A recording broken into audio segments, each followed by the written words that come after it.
अल्लाह ने काफिरों के लिए नूह की बीवी और लूत की बीवी की मिसाल बयान फरमाई है।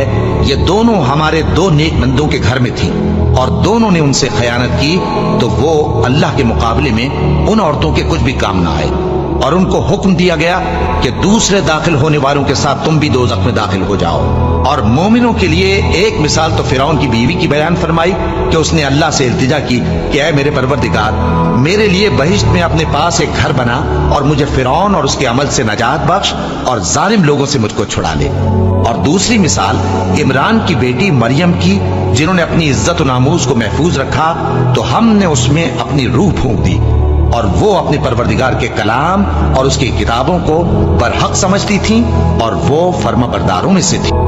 जो लोग अपने परवरदिगार से डरते हैं, उनके बदन के रोंगटे उसे सुनकर खड़े हो जाते हैं, फिर उनकी खालें नर्म हो जाती हैं और दिल भी नर्म होकर अल्लाह की याद की तरफ मुतवज्जे हो जाती हैं। यही अल्लाह की हिदायत है।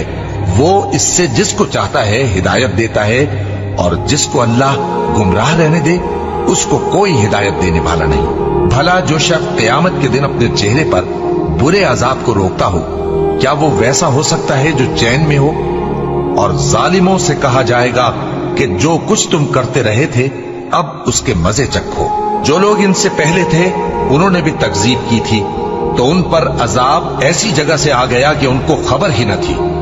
फिर उनको अल्लाह ने दुनिया की जिंदगी में रसवाई का मजा चखा दिया, और आखिरत का अजाब तो बहुत ही बड़ा है। काश ये समझ रखते। और हमने लोगों के समझाने के लिए इस कुरान में हर तरह की मिसालें बयान की हैं ताकि वो नसीहत हासिल करें। भला ये कुरान में गौर क्यों नहीं करते? अगर ये अल्लाह के सिवा किसी और का कलाम होता तो इसमें वो बहुत सा इख्तिलाफ पाते, और जब इनके पास अमन या खौफ की कोई खबर पहुंचती है तो उसे मशहूर कर देती हैं। हालांकि अगर उसको पैगंबर और अपने जिम्मेदारों के पास पहुंचाते तो तहकीक करने वाले उसकी तहकीक कर लेते, और अगर तुम पर अल्लाह का फजल और उसकी मेहरबानी ना होती तो चंद आदमियों के सिवा तुम सब शैतान के पैरव हो जाते। सो ऐ पैगंबर, अल्लाह की राह में लड़ो, तुम अपने सिवा किसी के जिम्मेदार नहीं हो।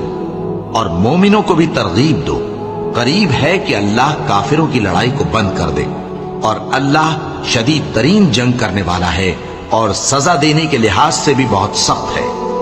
जो शख्स नेक बात की सिफारिश करे तो उसको उसके सवाब में से हिस्सा मिलेगा, और जो बुरी बात की सिफारिश करे उसको उसके अजाब में से हिस्सा मिलेगा, और अल्लाह हर चीज पर कुदरत रखता है। कसम है सलीके से सफ बांधने वालों की, फिर डांटने वालों की झिड़क कर, फिर जिक्र यानी कुरान पढ़ने वालों की गौर करके कि तुम्हारा माबूद एक ही है जो आसमान और जमीन और जो चीजें इनमें हैं सब का मालिक है, और सूरज के तुलू होने के मकामात का भी मालिक है।